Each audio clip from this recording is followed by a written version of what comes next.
Oh my goodness. Hi, everybody. Guess what time it is? That's right. It's story time with me, Miss Jessica. Everybody say, hi, Miss Jessica. I love to hear it.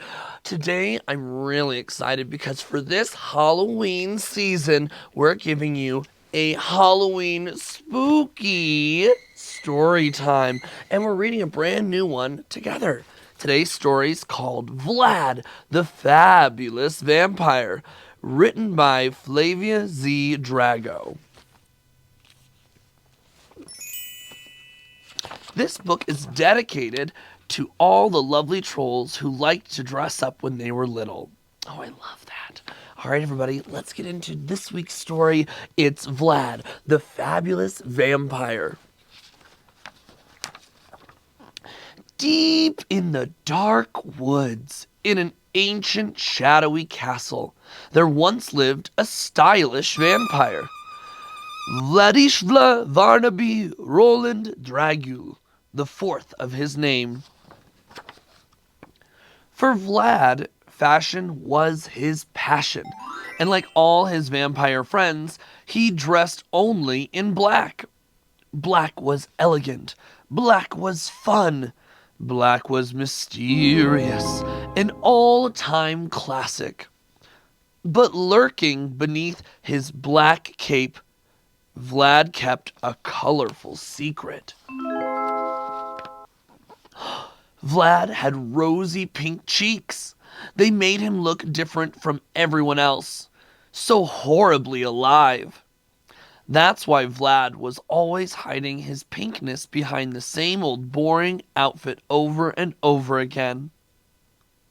He just wanted to look and feel like any other paranormal vampire. One night, Vlad tried to talk about his secret with his best friend. Shelley, do you think... What would you say if... Yes, go on. But he couldn't find the words. How many stars do you think there are? Well, I guess there are some things we will never know. He worried his friends would stop liking him if they discovered who he really was. And then inspiration struck. Vlad was going to design his very own clothes.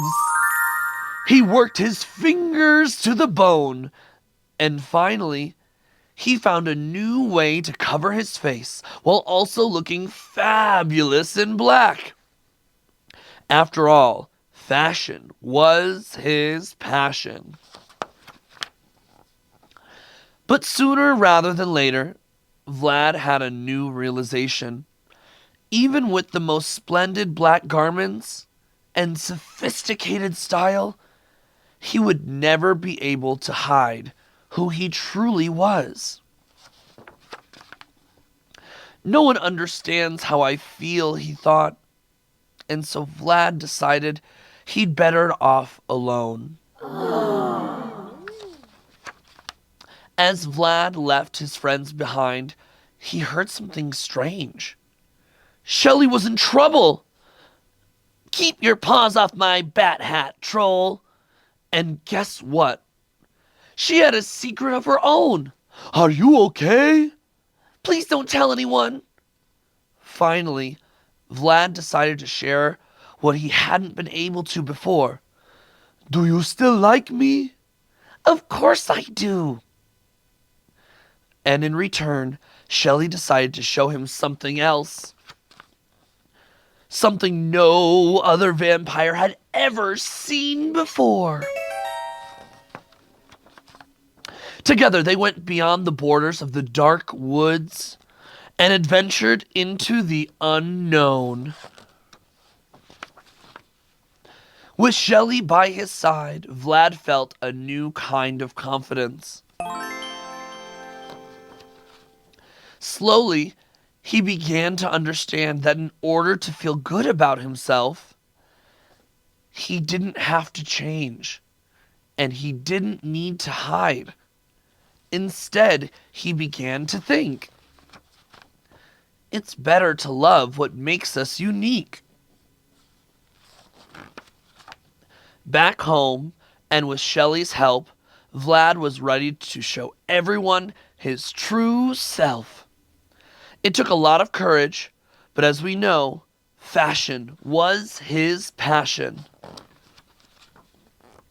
Of course, there were lots of times when Vlad still felt insecure. But when he did, there was always someone he could count on.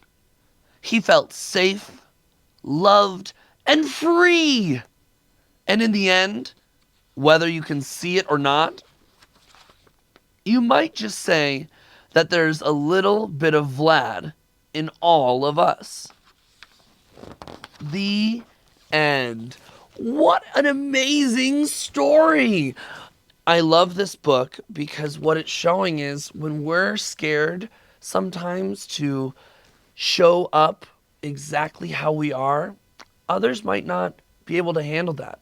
But more than likely, when we show up how we are, we're going to give permission to other people to show up exactly who they are. And we find out and we realize that even though we're unique and one of a kind, we're never alone.